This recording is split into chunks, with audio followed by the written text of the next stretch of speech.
Hello, કેમ છો બધા? મજામાં? તો ફરી એકવાર આપણે વાત કરીએ લેક્ચર નંબર 8, ચેપ્ટર આપણું એનું એ ઘન અવસ્થા. તો આજના લેક્ચરની અંદર આપણે વાત કરવાની છે શેની? તો કે એકમ કોષ પરિમાણો સમાવિષ્ટ ગણતરી. અને એ ગણતરીની અંદર આગળ ઓલરેડી આપણે ગણતરી કેટલી બધી કરી ચૂક્યા છીએ, ખ્યાલ આવે છે? સમૃદ્ધ, સંકુલિત, રચના અને એમની આપણે ક્ષમતા મેળવી લીધી. એ આપણે જાણીએ છીએ, આપણને માલુમ છે. એ બધી જ એક્ઝેક્ટ યાદ રાખવાની છે. બહુ અગત્યની છે, એમસીક્યુ સોલ્વ કરવા માટે અગત્યની છે અને ત્યાંથી પ્રશ્ન પણ પૂછાઈ શકે. એટલે એને તમે ધ્યાનમાં રાખશો. ખ્યાલ આવે છે? બસ હવે એને જ થોડુંક આપણે આગળ વધારીએ કે એકમ કોષ પરિમાણો સમાવિષ્ટ ગણતરીની અંદર મારે અહીંયા વાત કરવી છે શેની? તો કે એકમ કોષની ઘનતા. એકમ કોષની ઘનતા. ઘનતાને તમે સ્મોલ ડી અથવા તો રો વડે દર્શાવો છો, બરાબર? અહીંયા આપણે સ્મોલ ડી આપીએ, ડેન્સિટી, ઘનતા. ખ્યાલ આવે છે? ઇઝ ઇક્વલ ટુ તમે બધા જ જાણો છો ઘનતાનું સૂત્ર શું આવે? તો કે એકમ કોષનું દળ અને એ જ એકમ કોષનું કદ. આ તમે જાણો છો ને? ઘનતા ઇઝ ઇક્વલ ટુ દળના છેદમાં કદ. ઓકે, હવે આ સૂત્રને થોડું આપણે આખા કોષ માટે લઈએ. કોઈ એક એકમ કોષ માટે અહીંયા મારે વાત કરવી હોય તો આ દળ આખું નહીં આવે. આ દળ તો કોનું છે? સ્ફટિક લેટિસનું, આખા એક પદાર્થનું. પણ મારે તો દળ માત્ર એકમ કોષનું જોઈએ છે. તો એકમ કોષનું દળ યાની કે એકમ કોષમાં કેટલા પરમાણુ હોય? તો એ તો તમે જાણો છો. જો સાદો ઘન હોય તો એમના એકમ કોષની અંદર એક પરમાણુ હોય, n = 1.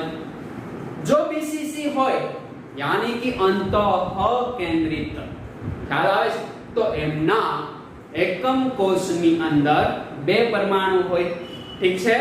ખ્યાલ આવે છે તમને? અને જો એફસીસી હોય અથવા સીસીપી હોય તો એના એકમ કોષની અંદર n = 4 પરમાણુ હોય. અને જો ઈસીસી હોય, અંત અથવા શેડો કેન્દ્રિત એકમ કોષ, તો એમની અંદર એકમ કોષની અંદર કેટલા પરમાણુ હોય? 2 પરમાણુ. આ તો આપણે જાણીએ છીએ. ઓકે, તો આ એકમ કોષ, કોઈ પણ એકમ કોષ કીધું હોય તો એમની અંદર પરમાણુની સંખ્યા, ચાલો આપણે z વડે દર્શાવીએ. z શું છે? n એ z છે. ખ્યાલ આવે છે? પરમાણુની સંખ્યા n વડે તમે દર્શાવી શકો. ઓકે, હવે શું કરશો તમે? તો કે આ એકમ કોષનું દળ, હવે એકમ કોષનું દળ આખા ઓલ ઓવર પરમાણુ યાની કે 1 મોલ માટે આપણે વાત કરીએ તો કેટલા પરમાણુ હોય? તો કે 6.022 × 1023 ઘાત. ખ્યાલ આવે છે? અને આણ્વીય દળ, અહીંયા દળની જગ્યાએ આણ્વીય દળ લખું અને આણ્વીય દળને એવોગ્રેડો નંબર વડે ભાગી દઉં તો કોઈ એક પરમાણુનું મને દળ મળી જાય કે ન મળી જાય? બસ એ જ કામ મારે કરવાનું છે. આ દળ ઓલ ઓવર છે. ખ્યાલ આવે છે? સ્મોલ m કહી શકો તમે, પણ મેં અહીંયા કયું દળ લખ્યું? આણ્વીય દળ. તો આ આણ્વીય દળ લખું છું, એનો મતલબ મારે કોઈ એક પરમાણુનું દળ જોતું હોય તો આણ્વીય દળને હું, આણ્વીય દળનો મતલબ શું થાય? તો કે મોલ કન્સેપ્ટ તમે ભણી ગયા કે 1 મોલ પરમાણુનું દળ, એને જ આપણે આણ્વીય દળ કહીએ. તો 1 મોલ પરમાણુ ની અંદર પરમાણુની સંખ્યા કેટલી હોય? એવોગ્રેડો નંબર જેટલી. તો કોઈ એક પરમાણુનું મારે દળ મેળવવું હોય તો હું એને એવોગ્રેડો નંબર વડે ભાગી દઉં તો મને જે દળ મળશે એ આ એક પરમાણુનું મળી જશે. એટલું અન્ડરસ્ટેન્ડ થઈ ગયું? ઠીક છે? ઓકે. અને કદ કોનું? એકમ કોષનું કદ. હવે એકમ કોષને કેટલી ધાર હોય? તો કે a × a × a. ખ્યાલ આવે છે? તો એકમ કોષનું કદ v અને એને તમે એનો ક્યુબ કહી શકો ને. બસ આ સૂત્ર બની ગયું. આ સૂત્રને આપણે ધ્યાનમાં રાખવાનું છે. ખ્યાલ આવે છે કે ઘનતા = Zm/√3. સોરી, a ની ક્યુબ અને n a. આ શું છે? તો કે અક્ષ અથવા ધાર ની લંબાઈ n a એવોગ્રેડો નંબર જાણો છો. ઓકે, આ શું છે? તો કે ઇફેક્ટિવ નંબર યાની કે જેટલા એકમ કોષની અંદર પરમાણુ હશે એની સંખ્યા હશે. અને આ શું છે? ખાસ યાદ રાખજો, આણ્વીય દળ. એટલી વસ્તુ અન્ડરસ્ટેન્ડ થઈ જાય. બસ આ એક સૂત્ર આધારિત આવા તમારે દાખલા ગણવાના છે. બસ આ ટોપિક ખતમ, પૂરું યાર. એટલો નાનો એવો ટોપિક.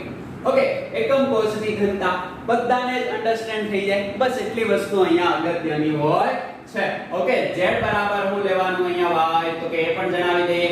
જો BCC હોય તો 2, ખ્યાલ આવે છે? જો CCP અથવા FCC હોય તો 4, જો સાદો ઘન હોય એકદમ સિમ્પલ, ખ્યાલ આવે છે, તો 1, અને જો ECC હોય, બરાબર, એન્ડ સેન્ટર્ડ ક્યુબ, તો પણ તમારો જવાબ કેટલો આવશે? 2. ઓકે, તો આ z ની વેલ્યુ તમને અન્ડરસ્ટેન્ડ થઈ ગઈ ને? ખ્યાલ આવે છે તમને? બસ બીજું તો આમાં કંઈ છે નહીં. ખ્યાલ આવે છે? ઘણીવાર તમને કેવું કહેશે કે આમની અંદર પરમાણુની સંખ્યા મેળવો. ખ્યાલ આવે છે કે તમને આ બધું આપી દેશે, ઓકે, આ એક વસ્તુ નહીં આપે અને કહેશે કે પરમાણુની સંખ્યા મેળવો. તો શું કરશો? તમે આણ્વીય દળ જાણો છો અને પરમાણુની સંખ્યા કે એટલે મોલ કન્સેપ્ટમાં વયું જવાનું. તમારી પાસે મોલના 2 સૂત્ર છે. એક તો દ્રવ્યનું દળ અને મોલર દળ. ધોરણ 9 થી ભણતા આવો છો. ખ્યાલ આવે છે? મોલ ઇઝ ઇક્વલ ટુ જે તે પદાર્થનું દળ અને નીચે આણ્વીય દળ. આ ઉપરાંત બીજું સૂત્ર શું થાય? તો કે અણુની સંખ્યા અને એવોગાડ્રો નંબર વડે તમે ભાંગી દો. તો આ પણ તમારું શું છે? એનું સૂત્ર. ખ્યાલ આવે છે? બસ આ કન્સેપ્ટને તમારે વાપરવાનો છે. ઘણીવાર તમને આ પૂછી લેશે. ખ્યાલ આવે છે? આ આપેલું હશે. ઓકે, હવે આ પૂછી લે, આ આપેલું હોય તો આ તમને મળી જાય. ક્યાંથી મળે? તો કે આ તમને મળશે સૂત્ર ઉપરથી. આ મળે તો આ તમને મળી જાય અને આના બરાબર શું થઈ જાય? n/na. n માં તમે જાણતા હોય, n તમે જાણતા હોય, આ મળી ગયું તમને. તો હવે આ મળી જાય કે ન મળી જાય? બસ આવું છે. એટલે મોલ કન્સેપ્ટને તમે અહીંયા એપ્લાય કરતા રહેજો. ઠીક છે? ચાલો, એવો જ એક સરસ મજાનો એક્ઝામ્પલ છે જેની કેલ્ક્યુલેશન તમે કરશો. માત્ર હું તમને હિન્ટ આપીશ, એ હિન્ટ આધારિત તમે એને ગણી નાખશો. શું કહે છે આ દાખલો? તો કે એક તત્વની રચના અંતઃકેન્દ્રિત સમઘનીય છે. કેવી છે? અંતઃકેન્દ્રિત સમઘનીય. હવે આનો મતલબ શું થશે? તો કે આનો મતલબ ભાઈ અંતઃકેન્દ્રિત. BCC થાય તો તમારે અહીંયા ડેટા મળી ગયા. શું? તો કે z = 2. બસ પહેલા ડેટા કલેક્ટ કરવાના છે. ખ્યાલ આવે છે? ઓકે, અને તેના એકમ કોષની ધાર એ મળી ગયો. દેખાય? એકમ કોષની ધાર આપી છે. કેટલી આપી છે? તો કે 288 પિકોમીટર. ખ્યાલ આવે છે? તો એ આપ્યો છે 288 પિકોમીટર. પિકોમીટરને તમે જાણો છો ને 10⁻12 મીટર. સેન્ટીમીટરમાં ફેરવવું હોય તો 10⁻10 સેન્ટીમીટર. ખ્યાલ આવે છે? જેમાં જોઈએ એમાં મેળવી લેવાનું. ગ્રામ છે એટલે સેન્ટીમીટરમાં રાખવાનું, કારણ કે CGS એકમમાં રાખજો. ખ્યાલ આવે છે તમને? એટલે સેન્ટીમીટરમાં ફેરવી નાખજો એને. તત્વની ઘનતા આપી દીધી. Very good. અહીંયા તો ઘનતા બી આપી દીધી. ક્યાં આવી? તો કે ઘનતા D = કેટલી આપી છે ઘનતા? તો કે 7.2 ગ્રામ પ્રતિ સેન્ટીમીટર ક્યુબ. તો આવી રીતના લખી શકાય ને, ઉપર લખો એટલે -3. ઠીક છે? તો ઘનતા પણ ગ્રામ અને સેન્ટીમીટરમાં આપી. તો હવે તો તમારે આ પિકોમીટરને ગ્રામમાં ફેરવવું, સોરી, ગ્રામમાં નહીં સેન્ટીમીટરમાં ફેરવવું જ પડશે. ખ્યાલ આવે છે? એટલે એ વસ્તુને તમારે ખાસ ધ્યાનમાં રાખવાની છે. રાખશો કે નહીં રાખો? દેખાય છે ને? એકવાર જોઈ લો હવે કેવું દેખાય. અંધારું નથી પડતું ને? ઓકે, બહુ જ સરસ દેખાય છે. ઠીક છે? ઓકે, ચાલો, એટલી વસ્તુ અન્ડરસ્ટેન્ડ થાય છે. હવે શું કરશો તમે? હવે આગળ વધશો. તત્વના 208 ગ્રામ, આખું તત્વ છે એનું દળ, કોઈ આણ્વીય દળ નથી આપ્યું. ખ્યાલ આવે છે? એટલે તત્વનું દળ આપ્યું છે. કેટલું? તો કે 208 ગ્રામ. તો અહીંયા જે હું દળ લખું છું એને સ્મોલ m અથવા તો w લખી શકીશ. ખ્યાલ આવે છે? કેટલું? 208 ગ્રામ. ખ્યાલ આવે છે? તો કેટલા પરમાણુ રહેલા હશે આ અંતઃકેન્દ્રિત સમઘનીય સ્ફટિકમય ઘનની અંદર? ઓકે, આ તમારે મેળવવાનું છે. એનો મતલબ તમારે શું મેળવવાનું છે? તો કે n મેળવવાનું છે. અને n0 તો આપી દીધો હોય તમને કે ક્યાં આપ્યો નથી ખબર. ઓકે, તો n એ કહીએ ને એવોગાડ્રો નંબર આપણે કહીએ. કેટલો? 6.022 × 10⁻23 જે તમે જાણો છો. એટલા ડેટા આપ્યા છે. ખ્યાલ આવે છે તમને? બસ કાઈ નથી કરવાના, સૂત્ર દેખાય છે તમને? એ સૂત્રમાં મૂકી દો. સૂત્ર કયું છે? તો કે d એકમ કોષની ઘનતા d z m. m એ શું છે? આ નહીં, આણ્વીય દળ છે. અહીંયા a નો ક્યુબ. ઓકે, યાની કે એ કદ છે અને એને ગુણ્યા આપણે શું કરશું? Avogadro number. ઓકે, કેટલી વસ્તુ આપી છે ભાઈ? તો કે આ વસ્તુ આપી, યસ. આ પણ આપ્યું, યસ. આ પણ આપ્યું, આ પણ આપ્યું. હવે કેલ્ક્યુલેશન, સરવાળો, બાદબાકી, ભાગાકાર, ગુણાકાર, ઘાતાંક કરતા આવડે કે ન આવડે? એનો કરતા આવડે તો આવો 10મું ધોરણ ફરીવાર ભણવા જ ભણવું. કારણ કે આપણે ગણિત શાસ્ત્રની વાત નથી કરતા. ઓકે, હવે આ નથી આપ્યું તમને. એ કે સાહેબ હું વાત કરું? સાહેબ ભાઈ નહીં. આ કોનું છે? તત્વનું દળ. આ શું છે? આણ્વીય દળ. તો આ સૂત્રથી આપણને આણ્વીય દળ મળી જાય. યસ, ખ્યાલ આવે છે? આણ્વીય દળને સૂત્રનો કરતા તમે બનાવશો એટલે આ આપણને અહીંથી મળી જશે. હવે એ આપણને ત્યાંથી મળી જાય પછી તમારે તો પરમાણુનું કેટલા રહેલા છે માપવું છે ને? માપી લો. તમારી પાસે સૂત્ર છે n બરાબર પરમાણુની સંખ્યા અપોન એવોગાડ્રો નંબર. તો તમારી પાસે n છે? n છે તમારી પાસે? તો કે નહીં, n યાની કે મોલની સંખ્યા. એ નથી, m છે? તો કે હા. ઓકે, હવે આ m ને હું આ m વડે ભાગી દઉં તો અહીંયા મને શું મળી જાય?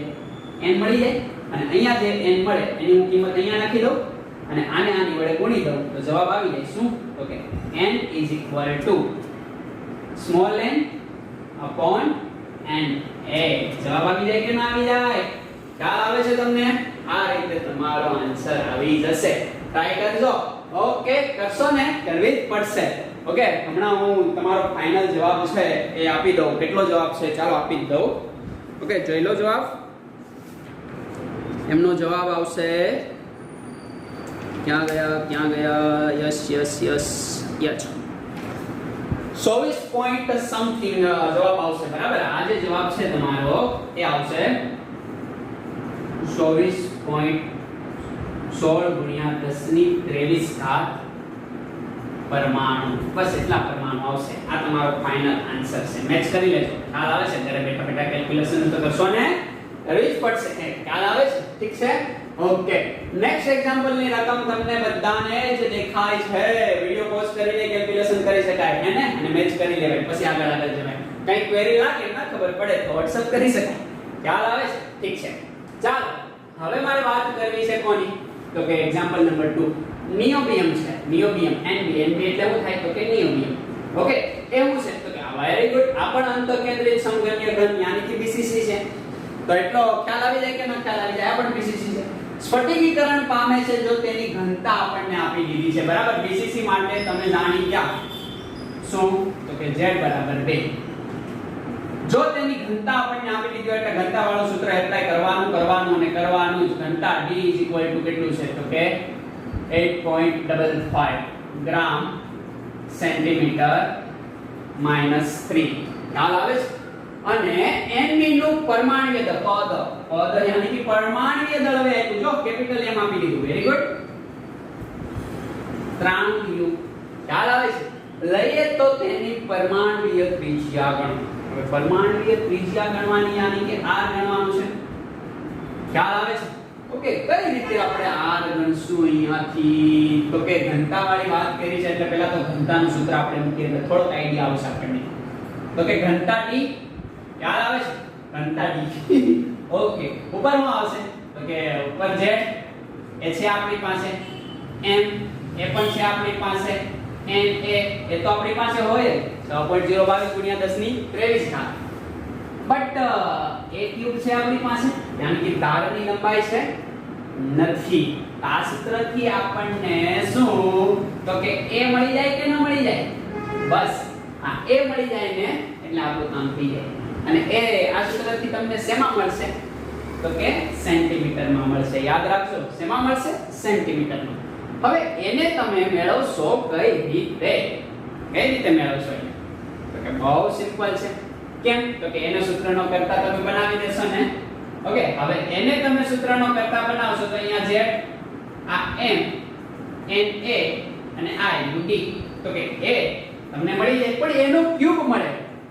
હવે એનો ક્યુબ મળે ત્યારે આની કેલ્ક્યુલેશન તમે કઈ રીતે કરશો? તો તમે મને એટલાની કેલ્ક્યુલેશન કરીને પહેલા તો જણાવી દો અને તમારો જવાબ કેટલો આવે છે એ મને જણાવો. ચાલો હું પણ કેલ્ક્યુલેશન કરી આવું. તમે પણ કરો જલ્દી. વિડિયોને પોઝ કરીને કેલ્ક્યુલેશન તમે બધા જ કરતા હશો. કરો છો કે નહીં? ઓકે, કેટલો જવાબ આવે છે? તો કે 3.6 ગુણ્યા 10⁻³ આવો જવાબ આવે છે. ખ્યાલ આવે છે? કેટલો આવે છે? તો કે 3.612 ગુણ્યા 10⁻³ સેન્ટીમીટર ક્યુબ. ઓકે, સેન્ટીમીટર માં આવો જવાબ રહેશે ને? ઓકે, ફરી એકવાર કરી લઈએ કેલ્ક્યુલેશન. ઓકે, ચાલો ગુડ, એટલો જ જવાબ આવે છે. રેડી? હવે આપણે શું કરશું? તો કે આ જવાબ આપણને માલુમ પડી ગયો. અહીંયા ક્યુબ છે. આપણે તો ઓન્લી ફોર એની વેલ્યુ જોઈએ છે. હવે એની વેલ્યુ ખાલી જોઈએ છે તો આ ક્યુબ ને કાઢવો પડે. હવે ક્યુબ ને કાઢશું તો પહેલી બાજુ √, અને 1/3. ખ્યાલ આવે છે? આવું થાય. અને આવી ખતરનાક કેલ્ક્યુલેશન થી ગભરાવાનું નથી. log એનો બેસ્ટ રસ્તો છે, કારણ કે તમારી પાસે સાયન્ટિફિક કેલ્ક્યુલેશન હશે નહીં. કેલ્ક્યુલેટર હશે જ નહીં તમારી પાસે સાયન્ટિફિક, એટલે તમે એટલું સિમ્પલ થી નહીં કાઢી શકો. એટલા માટે જ મેં આ દાખલો લખ્યો. બાકી તો બધા સિમ્પલ છે, હે ને? તમને આ 4 વસ્તુ આપી દે ને 5મી વસ્તુ માંગે મળી જાય. તમને આ કોઈ પણ 4 વસ્તુ આપી દે ને 5મી વસ્તુ માંગે તો એકદમ સિમ્પલતાથી તમને સરળતાથી મળી રહે ને. એકમ જો ગ્રામ હોય તો બધા સેન્ટીમીટર અને ગ્રામમાં ફેરવી દેવાના, અને મીટર હોય તો બધા કિલોગ્રામમાં ફેરવી દેવાના. સિમ્પલ છે, બીજું કંઈ છે નહીં આમાં. યાદ આવે છે? તો તમે ફિઝિક્સમાં ભણો છો. પરંતુ આવી કેલ્ક્યુલેશન આવે ત્યારે એનું તમારે શું કરવું? ધ્યાનથી શીખી લેજો. કંઈ નથી કરવાનું, બંને બાજુ log લઈ લેવાના. હું લઈ લેવાના log.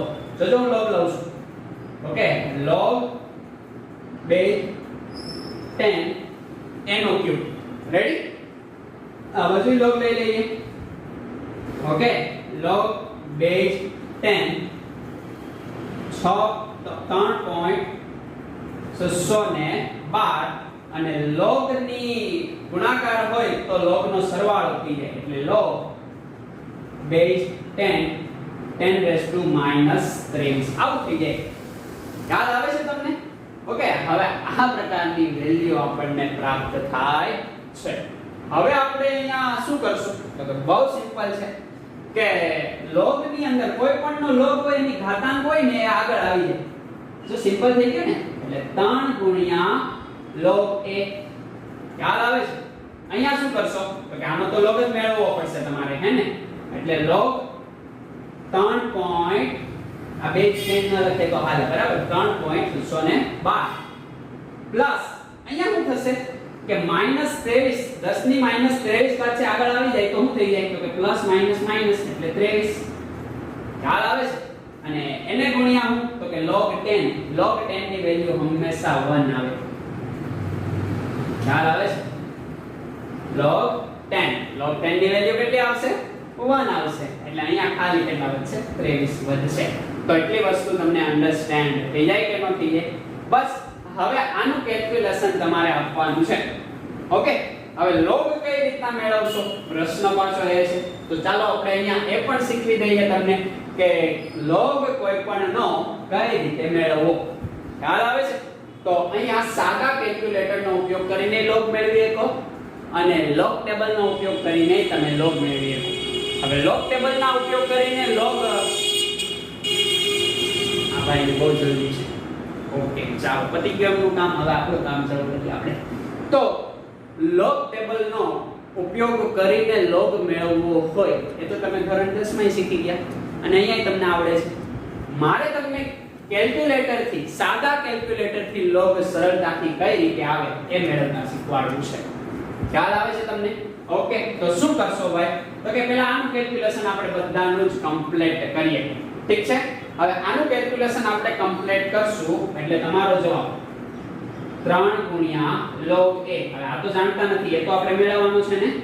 પણ log 3.6 જે આપણે જાણીએ છીએ, ખ્યાલ આવે છે? log 3.6 તો કઈ નથી કરવાનું. ઓકે, કેલ્ક્યુલેટરમાં લખવાનું કેટલા? 3.612. આ અંક લખશો તમે. ખ્યાલ આવે છે? હવે આ અંક લખ્યા પછી આ અંકનું તમારે 15 ટાઈમ કેલ્સીમાં વર્ગમૂળની નિશાની હશે, ખ્યાલ આવે છે?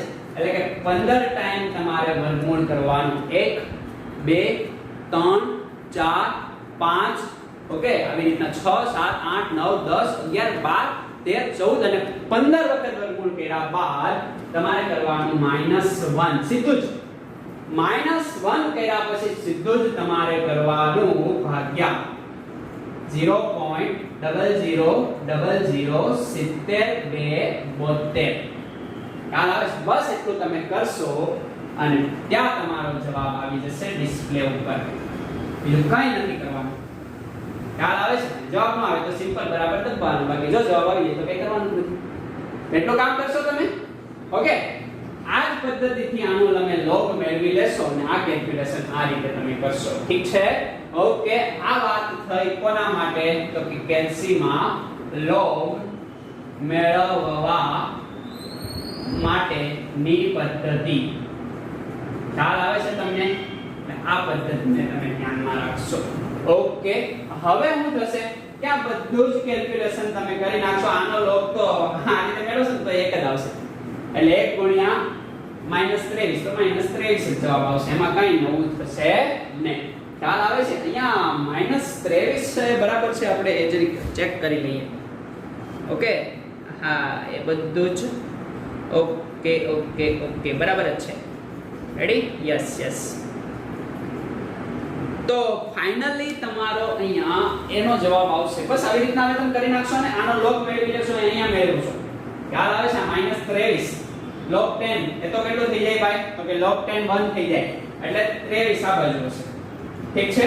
હવે આનાથી બાદ કરશો એટલે માઈનસમાં તમારો જવાબ આવશે, એને તમે ભાગી દેશો, પછી માઈનસનો તમારે એન્ટીલોગ મેળવવાનો થશે, ખ્યાલ આવે છે? હવે એન્ટીલોગ મેળવવા માટે તમે શું કરશો? તો કે ફરી આ જ મેથડને એપ્લાય કરવાની, પરંતુ જો તમારે એન્ટીલોગ મેળવવો હોય, આ અઘરો ખ્યાલ આવે છે? વારંવાર યુઝ થશે, પણ અહીંયા જ શીખી લો, ઓકે? ને પછી વારંવાર તમે શું કરશો? એનું રિવિઝન કરશો એટલે તમને આવડી જશે, આ કઈ અઘરું છે નહીં. તો કોઈ પણ વેલ્યુનો આપણે એન્ટીલોગ મેળવવો હોય, મારી પાસે હમણાં કેલ્સી નથી, બાકી તમને અહીંયા મેળવીને બતાવે, ખ્યાલ આવે છે? પણ આપણે મેળવી લેશું, ચોક્કસ મેળવી લેશું આપણે, ઓકે? આ દેખાય છે આ લોગ માટે. હવે એન્ટીલોગ માટે વાત કરવી છે. હવે એન્ટીલોગ માટે આપણે વાત કરશું એટલે આના કરતા ઊંધું શું થાય? એન્ટીલોગ. કેમ એન્ટીલોગ? કારણ કે અહીંયા તમારી જે કાંઈ વેલ્યુ આવશે, ઓકે, આ વેલ્યુ કરીબ કેટલી આવશે? તો કે 0.6 કરીબ વેલ્યુ આવશે, ખ્યાલ આવે છે? Approximately, okay? કારણ કે આને હું 4 વિચારી લઉં તો 0.6 જેવી વેલ્યુ આવે, ઓકે? તો આ જે વેલ્યુ છે એમાંથી તમે -23 કરશો, ઓહો બહુ નાની વેલ્યુ આવશે, ખ્યાલ આવે છે?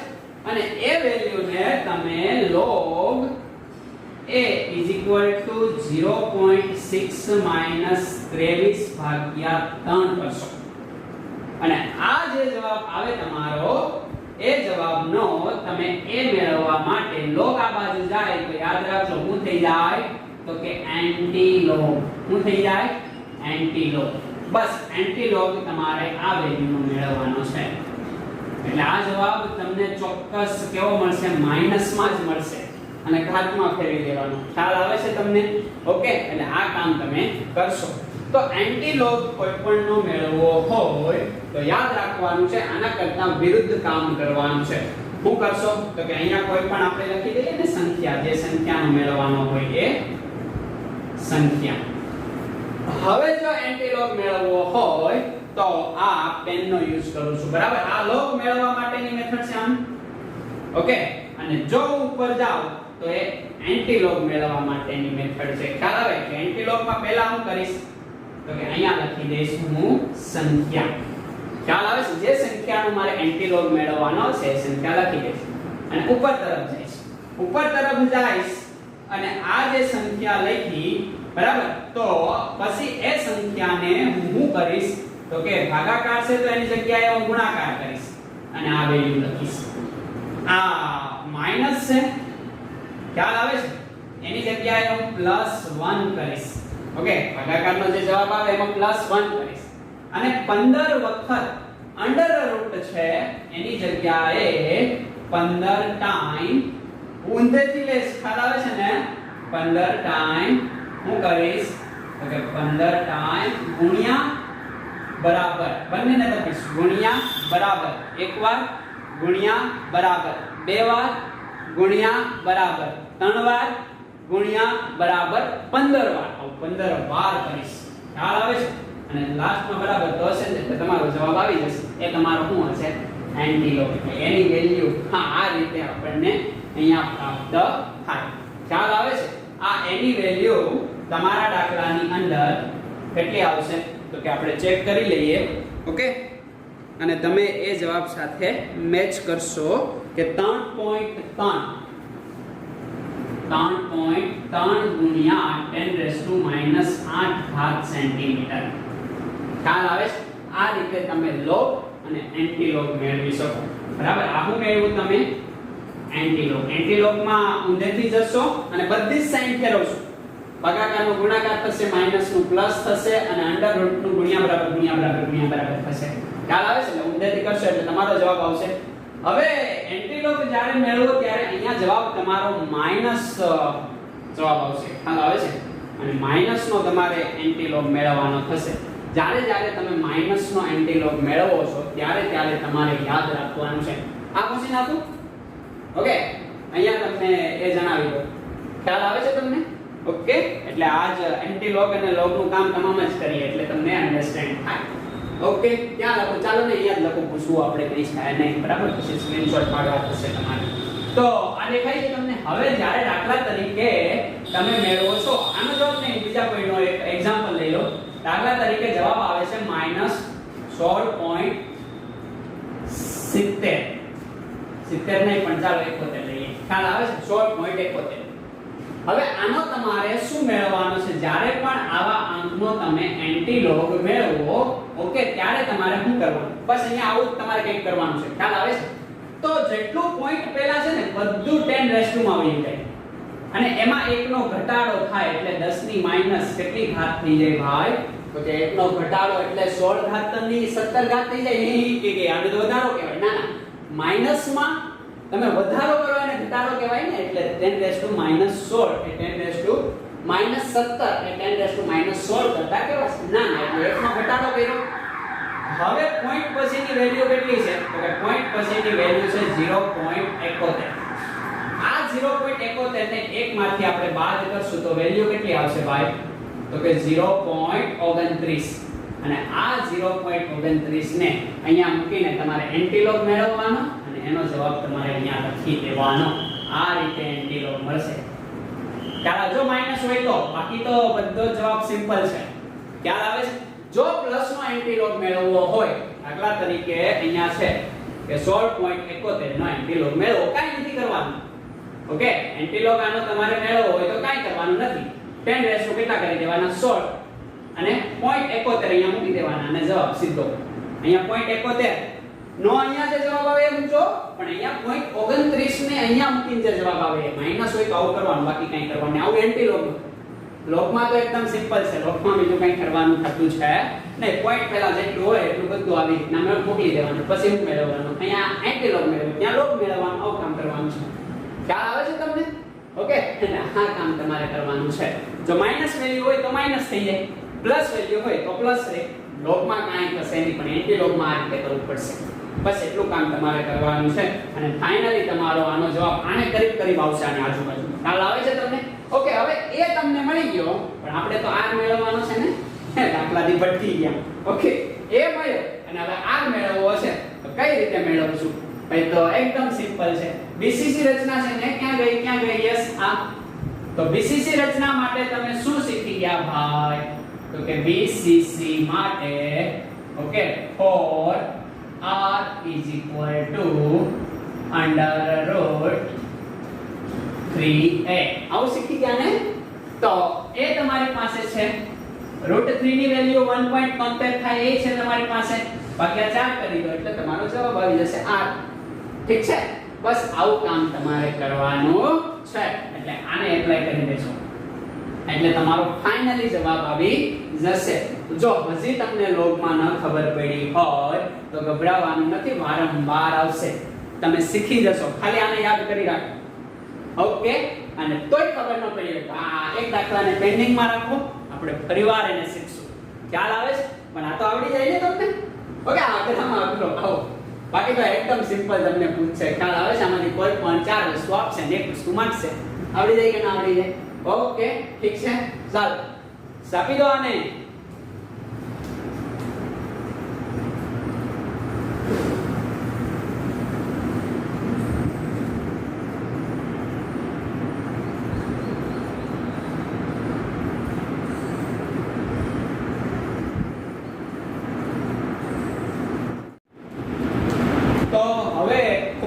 અગત્યનો અને મોસ્ટ ઇમ્પોર્ટન્ટ ટોપિક, વારંવાર અહીંયાથી એકાદો MCQ અથવા તો એક 2 માર્ક્સનો પ્રશ્ન હંમેશા માટે હોય છે.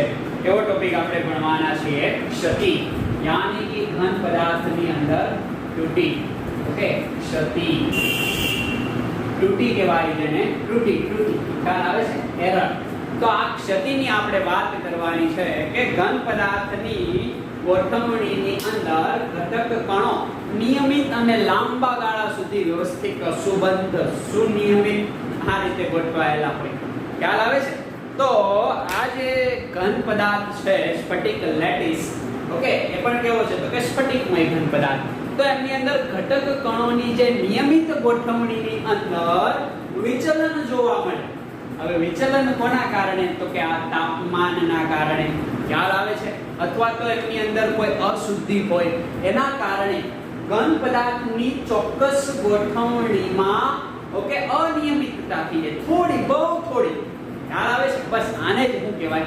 ત્રુટિ કહેવામાં આવે. બરાબર? અને વધારે આવી ભેળસેળ થઈ જાય તો એનો ભેળસેળ કહેવાય ને, એને મિશ્રણ કહેવાય. ખ્યાલ આવે છે? તેની આપણે વાત કરતા નથી. યાની કે ઘટક કણોની નિયમિત ગોઠવણીની અંદર અનિયમિતતા સર્જાય, બહુ ઓછી, તો ઘટક કણોના સ્થાનમાં વિચલન જોવા મળે, એને આપણે શું કહીએ છીએ? ક્ષતિ અથવા તો ત્રુટિ. ઓકે, એના પ્રકારની વાત કરીએ તો એના મુખ્યત્વે 2 પ્રકાર છે. કેટલા પ્રકાર છે? 2 પ્રકાર. તો સ્ટાર્ટ કરીએ આપણે કે ક્ષતિ. ક્ષતિના કેટલા પ્રકાર? કે ક્ષતિના 2 પ્રકાર. એક તો બિંદુ ક્ષતિ અને બીજું રેખા ક્ષતિ.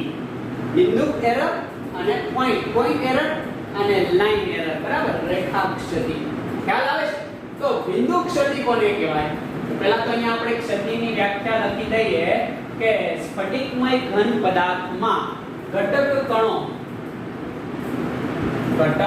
કણોની નિયમિત ગોઠવણીમાં થતા વિચલન ને અથવા તો થતી અનિયમિતતાને શું કહેવામાં આવે છે?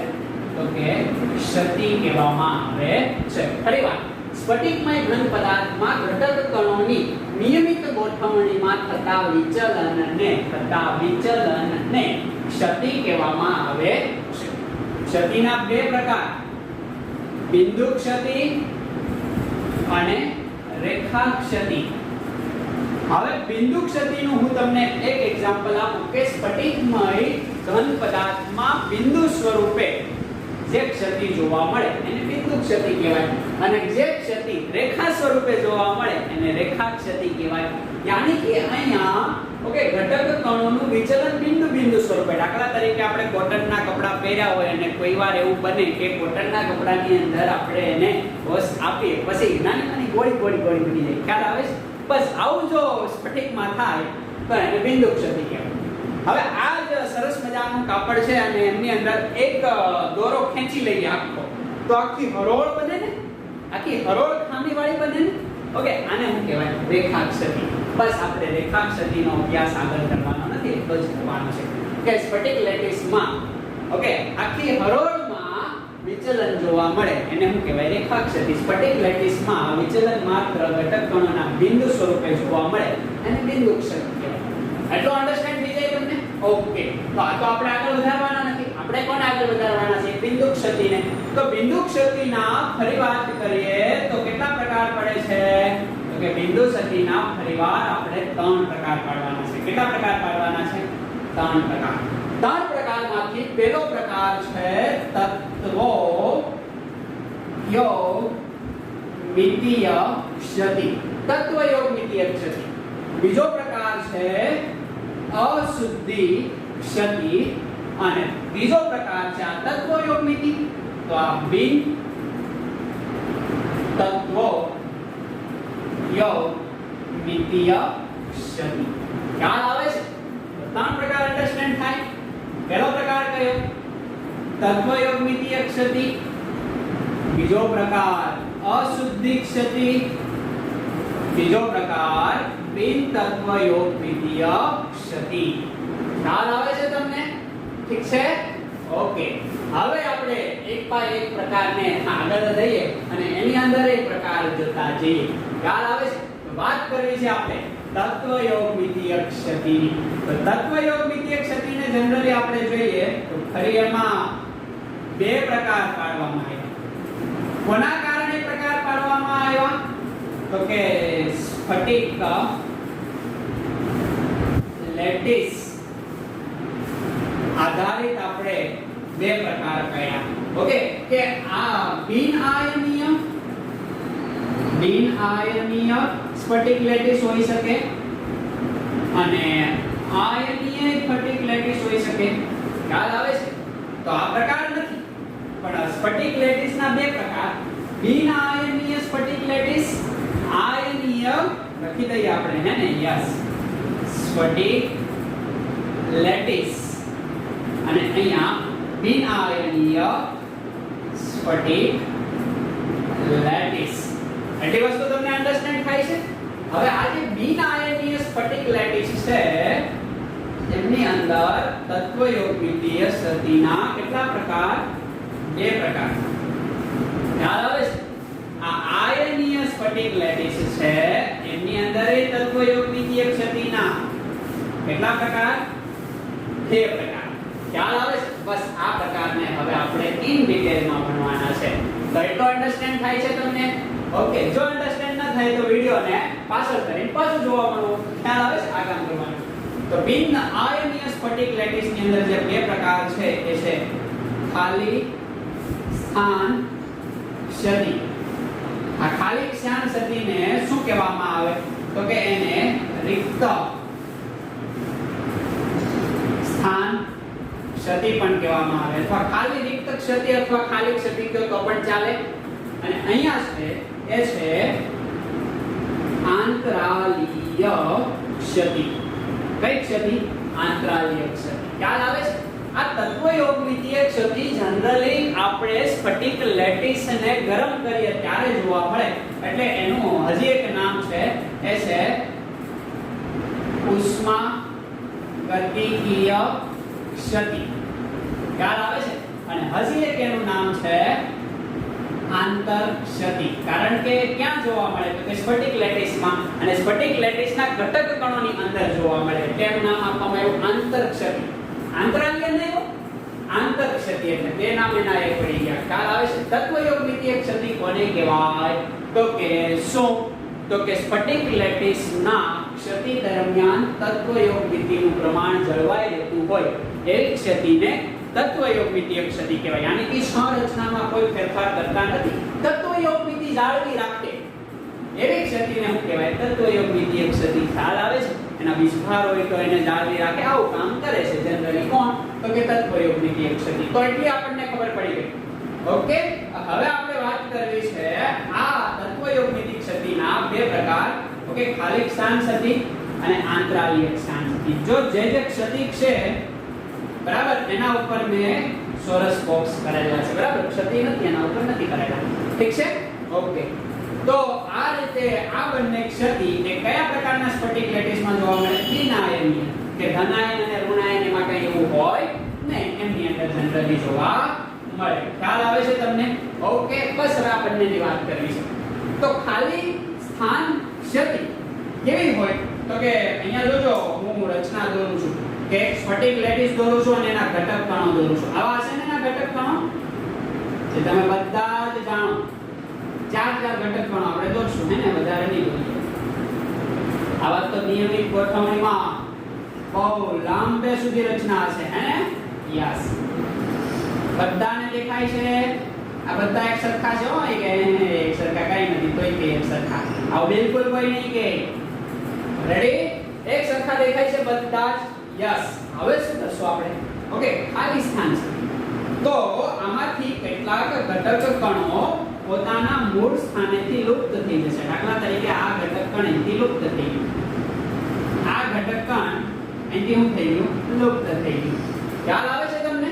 તો આ ઘટક કણ અહીંથી લુપ્ત થઈ જાય છે. ઓકે, કે સ્ફટિક લેટિસમાં ઘટક કણો પોતાના મૂળ સ્થાનેથી શું થઈ જાય? તો કે લુપ્ત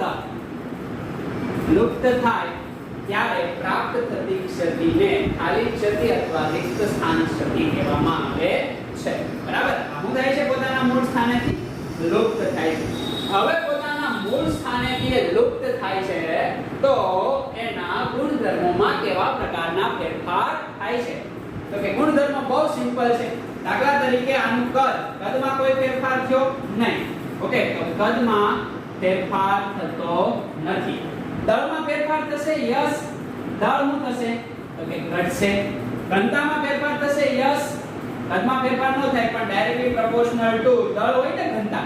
ઓકે, એટલે ઘનતા પણ શું થશે? ઘટશે. આ યાદ રાખજો. કદમાં કોઈ ફેરફાર નહીં થાય, દળ ઘટે છે અને ઘનતા પણ ઘટે છે. તો ખબર પડી જાય કે ન ખબર પડી જાય? ફરી એકવાર ખાલી સ્થાન સતી કે સ્ફટિક લેટિસ. કયો સ્ફટિક લેટિસ? તો બિનઆયનીય સ્ફટિક લેટિસમાં ઘટક કણો પોતાના મૂળ સ્થાનેથી લુપ્ત થાય ત્યારે પ્રાપ્ત થતી ક્ષતિને ખાલી સ્થાન ક્ષતિ અથવા તો રિક્ત સ્થાન ક્ષતિ કહેવામાં આવે છે. એટલી વસ્તુ અન્ડરસ્ટેન્ડ થઈ જાય કે ન થઈ જાય? થઈ જવી જ જોઈએ. ખ્યાલ આવે છે ને? ઓકે, તો આ પ્રકારની ક્ષતિ આપણને અહીંયા જોવા મળે છે. ઠીક છે? ખ્યાલ આવે છે બધાને? હવે શું કરશું? આંતરાલીય ક્ષતિ. સેમ રચના આપણે દોરીએ. પહેલા હું દોરશું આપણે?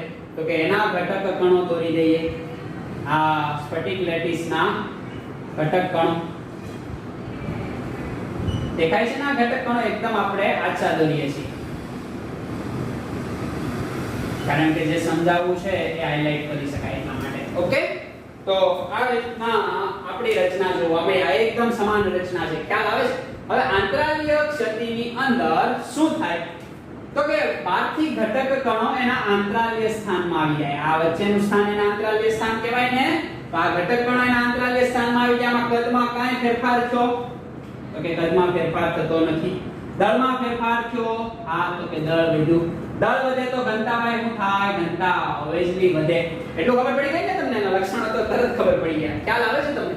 ઓકે, તો આંતરાલીય સ્થાનની અંદર ઘટક કણો ઓકે જમા થાય છે. ખ્યાલ આવે છે? તો બિનઆયનીય સ્ફટિક લેટિસમાં ઘટક કણો એ આંતરાલીય સ્થાનમાં જમા થાય છે. આવી ક્ષતિને આંતરાલીય ક્ષતિ કહેવામાં આવે છે. ખ્યાલ આવે છે? ઘટક કણો આંતરાલીય સ્થાનમાં પ્રાપ્ત થાય છે એવું આપણે કહી દઈએ તો પણ એવી ક્ષતિને કઈ ક્ષતિ કહેવામાં આવે? આંતરાલીય ક્ષતિ કહેવામાં આવે છે. દેખાય છે? આવડી જાય કે ન આવડી જાય? તો આંતરાલીય ક્ષતિ અને રિક્ત ક્ષતિ એ કેમાં જોવા મળે છે? બિનઆયનીય સ્ફટિક લેટિસની અંદર. તમને બધાને જ માલુમ પડી ગઈ કે નહીં? ઓકે, હવે મારે વાત કરવી છે આયનીય સ્ફટિક લેટિસમાં કેવા પ્રકારની ક્ષતિ જોવા મળે. તો આયનીય સ્ફટિક લેટિસની ક્ષતિની આપણે વાત કરીએ તો અહીંયા તો જગ્યા રહી નથી એટલે આને આમથી આમ લઈ જઈએ આપણે. હે ને? કેમ લઈ જઈએ? તો આમ જગ્યા છે ત્યાં. ખ્યાલ આવે છે? તો આમના પ્રકારની આપણે વાત કરીએ તો આમના ફરીવાર કેટલા પ્રકાર? તો કે બે પ્રકાર. એક પ્રકાર અહીંયા આપીએ, એક પ્રકાર અહીંયા આપીએ. ખ્યાલ આવે છે તમને? ઓકે, આ નાના દોરીએ એટલે સમાઈ ગયું. હા, એટલા મોટા દોરીને ક્યાં જવું છે? રેડી? ઓકે, બે પ્રકારની અંદર પહેલો પ્રકાર છે એ છે શોર્ટ કી ક્ષતિ. શોર્ટ કી ક્ષતિ, શોર્ટ થાય. ખ્યાલ આવે છે ને? ઓકે, અને બીજો પ્રકાર છે ફ્રેન્કી ખાવશો ને? ઓકે, તો કે ફ્રેન્કલ ક્ષતિ. ખ્યાલ આવે છે? આ બે ક્ષતિ છે, શોર્ટ કી અને ફ્રેન્કલ. વારંવાર તફાવત સ્વરૂપે પૂછી શકે. ખ્યાલ આવે છે? કઈ ક્ષતિ? તો કે શોર્ટ કી ક્ષતિ. કઈ ક્ષતિ? તો કે ફ્રેન્કલ ક્ષતિ. તો એટલું અન્ડરસ્ટેન્ડ તમને થાય. હવે આ જે છે ને એ જ વસ્તુ અહીંયા છે. જોજો આ તમે શીખી ગયા ને એને જ અહીંયા આપણે એપ્લાય કરવાનું છે. પણ આ જે સ્ફટિક છે આયનીય સ્ફટિક છે. તો અહીંયા મારે જે ઘટક કણો દોરવાના હોય છે એ ઘટક કણો પ્લસ માઈનસ વાળા દોરવા પડશે, યાની કે આયન વાળા દોરવા પડશે. જો એવા દોરું છું 1 2 3 4. હવે તમને નહીં દેખાતું હોય, પેન આપણે ચેન્જ કરીએ હે ને. યસ, ચાલો હવે દેખાશે તમને. દેખાય છે? યસ. આ જે ઘટક કણો દેખાય છે એ ઘટક કણો આયનીય ઘટક કણો છે, યાની કે એનાયનીય હશે અને કેટાયનીય હશે. ખ્યાલ આવે છે? સાથે સાથે આપણે આમાં પણ દોરી દઈએ કારણ કે અહીંયા પણ જરૂર પડશે. રેડી? હવે મસ્ત દેખાતું હશે. યસ.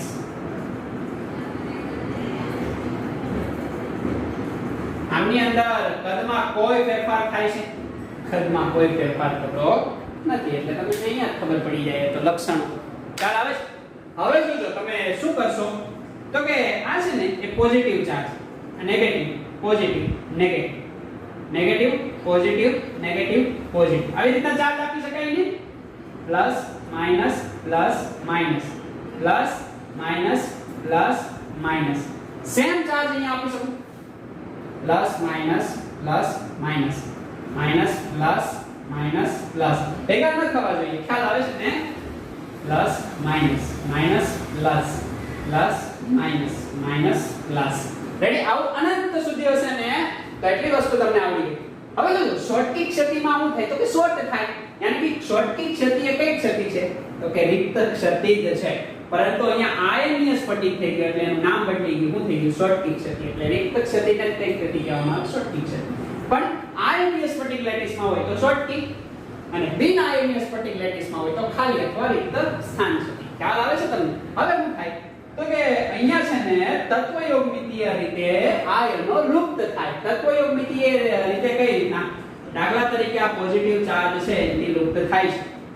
તો એજ ઇટ ઇઝ અહીંથી આ નેગેટિવ ચાર્જ પણ લુપ્ત થાય. બે પોઝિટિવ લુપ્ત થાય તો બે નેગેટિવ લુપ્ત થાય. બે નેગેટિવ લુપ્ત થાય તો બે પોઝિટિવ.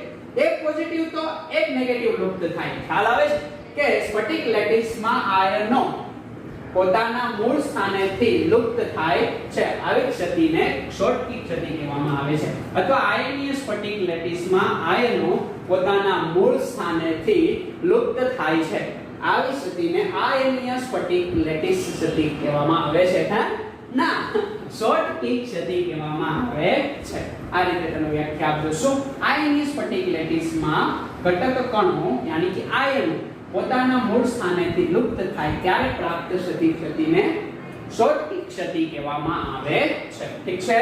ઓકે, ખ્યાલ આવે છે? હવે આમાં ફ્રેન્કલ ક્ષતિ પછી પેલા આને કામ તો બતાવી લઈએ. હવે આના લક્ષણો આપણે જોઈ લઈએ કે અહીંયા જે આયનો લુપ્ત થાય છે એની સંરચના કેવી રહે? સમાન. એટલે જ એને કોની ક્ષતિની અંદર એડ કરવામાં આવી તો કે તત્વયોગમિતી ક્ષતિની અંદર એડ કરવામાં આવી. ખ્યાલ આવે છે તમને? એટલે આ વસ્તુ તમારે ભૂલવાની છે નહીં. હવે અહીંયા વાત કરીએ કે અહીંયા કદમાં ફેરફાર થાય સ્ફટિક લેટિસના તો કે ના. ખ્યાલ આવે છે? એમની અંદર દળમાં ફેરફાર થાય તો કે હા ઘટે છે. દેખાય છે? આયનો લુપ્ત થાય તો ઘટે ને. ઘનતામાં ફેરફાર થાય તો કે હા દળ ઘટે તો ઘનતા તો ઘટે જ ને. એટલે એટલી વસ્તુ તમને બધાને આવડી ગઈ. ઓકે, હવે આ ક્ષતિના ઉદાહરણ પણ તમારે યાદ રાખવાના. અહીંયા ઉદાહરણ નહોતા કારણ કે બધા જ બિન આયનીયની અંદર ઓકે થોડું તાપમાન આપો એટલે આ ક્ષતિ જનરલી જોવા મળે છે. પણ અહીંયા તમારે આના ઉદાહરણે ધ્યાનમાં રાખવા પડશે કે આયનો યાની કે આ પોઝિટિવ ચાર્જ અને નેગેટિવ ચાર્જ. ખ્યાલ આવે છે? ઓકે, આ પોઝિટિવ ચાર્જ અને નેગેટિવ ચાર્જ જનરલી તમે જોવો છો તો પોઝિટિવ ચાર્જ કરતા નેગેટિવ ચાર્જ કેવો હોય છે? મોટો જ હોય છે. પણ આ બંનેની અંદર કદમાં તફાવત. ઓકે, તફાવત. શેમાં તફાવત? કદમાં તફાવત કેવો છે તો કે ઓછો. જો કદમાં તફાવત આયનોના કદમાં તફાવત ઓછો હોય અથવા તફાવત નાનો હોય તો કઈ ક્ષતિ જોવા મળે? શોર્ટ કી ક્ષતિ જોવા મળે. અને એના બેસ્ટ એક્ઝામ્પલ છે સમૂહ નંબર 1 અને સમૂહ નંબર, આપણે વાત કરીએ તો એ સમૂહ કયો હશે કે જનરલી સમૂહ નંબર લાસ્ટ વાળો જે છે એની આપણે વાત કરી શકીએ. ખ્યાલ આવે છે? તો આની આપણે વાત કરવાની છે. તો એમના એક્ઝામ્પલ હું અહીંયા તમને આપું તો એક્ઝામ્પલ છે મારી પાસે સોડિયમ પોટેશિયમ, બરાબર, હલીના. ખ્યાલ આવે છે? હાઇડ્રોજન, હિલિયમ, પછી સોડિયમ, પોટેશિયમ, રૂબિડિયમ, સીઝિયમ. ખ્યાલ આવે છે? ફ્રાન્સિયમ. તો આપણે લેશું આ જે તત્વ છે એ જનરલી કોની સાથે NaCl, KCl, rubidium chloride, caesium chloride, આ જે બધા જ શું છે તો કે આયનીય સ્ફટિક લેટિસ છે એ શોર્ટકી ક્ષતિના ઉદાહરણ છે. તો એક્ઝામ્પલ તમને ખ્યાલ આવી ગયા. આમની અંદર જે પોઝિટિવ ચાર્જ અને નેગેટિવ ચાર્જ છે એમની સાઈઝ લગભગ કેવી છે? સરખી છે. કદમાં તફાવત ઓછો છે. જનરલી નેગેટિવ કેવો હોય? મોટો જ હોય. પોઝિટિવ કેવો હોય? નાનો જ હોય. એ તો તમને જાણો જ છો. ખ્યાલ આવે છે ને? કારણ કે ઇલેક્ટ્રોન ને ફેરવી દીધા હોય અને ઘુમાયો હોય એટલે નાનો થઈ જાય અને મેળવા તો મોટો થઈ જાય. ઇલેક્ટ્રોન બાહ્યતમ કક્ષામાં જ આટા મારે. એ તો તમે જાણો છો ને? કેટલી વસ્તુ અન્ડરસ્ટેન્ડ થઈ જાય કે ન થઈ જાય. બસ હવે કામ આપણે અહીંયા કરીએ. અહીંયા શું થાય માલુમ છે તમને કે આ જે નેગેટિવ ચાર્જ છે એ તો બધા જ મોટા હોય. ખ્યાલ આવે છે કે અહીંયા આપણે વાત કરીએ તો એની વાત આપણે અહીંયા કરી દઈશું. ખ્યાલ આવે છે? આ કોની વાત છે? કે આમની વાત આપણે ઉપર તરફ કરીએ. હવે શું થશે કે ફ્રેન્કલ ક્ષતિની અંદર જે આ નાનો કેટાયન છે, આવું છે કેટાયન, એટલે કે ધનાયન છે ને, એ ધનાયન પોતાના મૂળ સ્થાનેથી આંતરાલ્ય સ્થાનમાં જાય. ઓકે, તો હવે ક્યાં આવી ગયો હશે? તો કે હવે દેખાય છે અહીંયા આવી ગયો. કોણ? અહીંયા નથી હવે. અહીંયાથી કેન્સલ થઈ ગયો. ખ્યાલ આવે છે ને? ત્યાંથી એ લુપ્ત થઈને અહીંયા આવી ગયો. તો પોતાના મૂળ સ્થાને કઈ ક્ષતિ? ખાલી ક્ષતિ અથવા રિક્ત ક્ષતિ. અને જ્યાં જાય છે ત્યાં કઈ ક્ષતિ? તો કે ત્યાં આંતરાલ્ય ક્ષતિ. ખ્યાલ આવે છે? આંતરાલ્ય ક્ષતિ પેદા કરે છે કે આયનીય સ્ફટિક લેટિસમાં કેટાયન પોતાના મૂળ સ્થાનેથી આંતરાલ્ય સ્થાનમાં લુપ્ત થાય છે અથવા તો સ્થાનાંતર કરે છે. ત્યારે પોતાના મૂળ સ્થાને ખાલી ક્ષતિ અને જ્યાં વિસ્થાપિત થાય છે ત્યાં આંતરાલ્ય ક્ષતિ જોવા મળે છે. એટલા માટે આ ક્ષતિનું નામ વિસ્થાપિત ક્ષતિ પણ પાડી શકાય છે. અને વિસ્થાપિત ક્ષતિ કહેવાય કારણ કે અહીંયા જો આ જે ઘટક કણ છે એ વિસ્થાપિત પામે છે. તો પોતાના મૂળ સ્થાને ખાલી ક્ષતિ અને જ્યાં વિસ્થાપિત થાય છે ત્યાં આંતરાલ્ય ક્ષતિ. આ બંને ક્ષતિનો સમન્વય બોલે તો ફ્રેન્કલ ક્ષતિ. ખ્યાલ આવે છે? એમની અંદર સ્ફટિકના કદમાં કોઈ ફેરફાર થયો તો કે નહીં. દળમાં કોઈ ફેરફાર થયો તો કે નહીં. તો ઘનતામાં ફેરફાર થાય તો કે નહીં. ખ્યાલ આવે? દળે એનું એક, કદે એનું એક, ઘનતા એની એક, કોઈ ફેરફાર થયો નથી. અહીંથી પોઝિટિવ ચાર્જ એનો ક્યાં જાય? અહીંયા એમ નહોતું, બહારથી આ તો જતા જ રહેતા હતા. ખ્યાલ આવે છે? અહીંયા બહારથી આવતા હતા, અહીંયા જતા રહેતા હતા. સમજ પડે છે તમને? એટલે એટલો અહીંયા ફેરફાર છે. સમજ પડે છે? એટલે આ વસ્તુને તમારે અહીંયા ક્લિયર કટ ધ્યાનમાં રાખવાની છે. તો હવે અહીંયા વાત કરીએ આમના એક્ઝામ્પલની. ખ્યાલ આવે છે? હવે આમના એક્ઝામ્પલ કેવા છે? જનરલી ખૂબ જ નાના. ખ્યાલ આવે છે? દાખલા તરીકે ઝિંક અને સિલ્વર જેવા નાના કેટાયન. કેટાયન હંમેશા નાના હશે તો ખૂબ નાના હશે અને એનાયન ને કેવા લેવાના? મોટા. આ શું છે? એનાયન. આ શું છે? તો કે કેટાયન. તો કે એનાયન ની સાપેક્ષ કેટાયન કેવા છે? તો કે ખૂબ નાના છે. ખ્યાલ આવે છે? તો કદમાં તફાવત ઓછો હતો, અહીંયા કદમાં તફાવત કેવો છે? વધારે. તમે જોવો છો કદમાં તફાવત કેવો છે? વધારે. ઓકે, તો મોટી સાઈઝના જનરલી કયા હશે? તો કે Cl- છે આની સાથે, કારણ કે આ બહુ નાના છે. હવે Cl- મોટો થઈ ગયો ને, Br- મોટો છે. ઓહો, I- તો બહુ મોટો હશે. ખ્યાલ આવે છે તમને? ઓકે, તો આના બંધારણ આપણે જનરલી બનાવીએ તો એક બંધારણ છે કયું? તો કે ZnS એ પણ આવશે. બીજું AgCl આવશે, AgBr આવશે અને AgI આવશે. આ બધા જ કોના એક્ઝામ્પલ છે ભાઈ? તો કે આ બધા જ એક્ઝામ્પલ છે ફ્રેન્કલ ક્ષતિના. ખ્યાલ આવે છે? અહીંયા એનાયન ખૂબ નાનો, કેટાયન બહુ મોટો છે. અહીંયા કરી બંને સરખા. આ સોડિયમ અને ક્લોરીન સરખા હોય, potassium chlorine, rubidium chlorine, caesium chlorine બધા સરખા જેવા જ છે. ખ્યાલ આવે છે તમને? એટલે કદમાં ઓછો તફાવત, કદમાં વધારે તફાવત.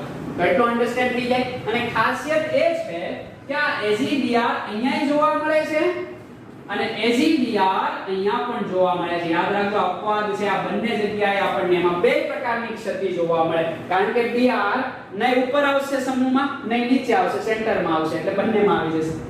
યાદ આવે છે? આવો એનું રીઝન તમે આપી શકો. તો આવડી જાય કે ના આવડી જાય? ઓકે. હવે મારે એક્સ્ટ્રા પોઈન્ટ તમને એ કહેવો છે કે જનરલી ઓકે સવર્ગાંક ઊંચા હોય, યાની કે 6 અને 8 જેવા સવર્ગાંક હોય તો આ પ્રકારની ક્ષતિ મોસ્ટ ઓફ જોવા મળે. બધાના સવર્ગાંક જો 8 છે. ખ્યાલ આવે છે? અને જો સવર્ગાંક ઓછા યાની કે 4 અને 6 400 જેવી રચના હોય, 6 બંનેમાં આવશે. ખ્યાલ આવે છે? તો કયા પ્રકારની ક્ષતિ? ફ્રેન્કલ ક્ષતિ જોવા મળે. ઓકે. શોર્ટી અને ફ્રેન્કલ ક્ષતિથી વિદ્યુતીય વાહકતામાં ઘટાડો થાય છે. યાદ રાખજો, આ બંને ક્ષતિથી વાહકતામાં શું થઈ જાય? ઘટાડો થતો જોવા મળે છે. એટલે આ વસ્તુ તમારે અન્ડરસ્ટેન્ડ રાખવાની છે.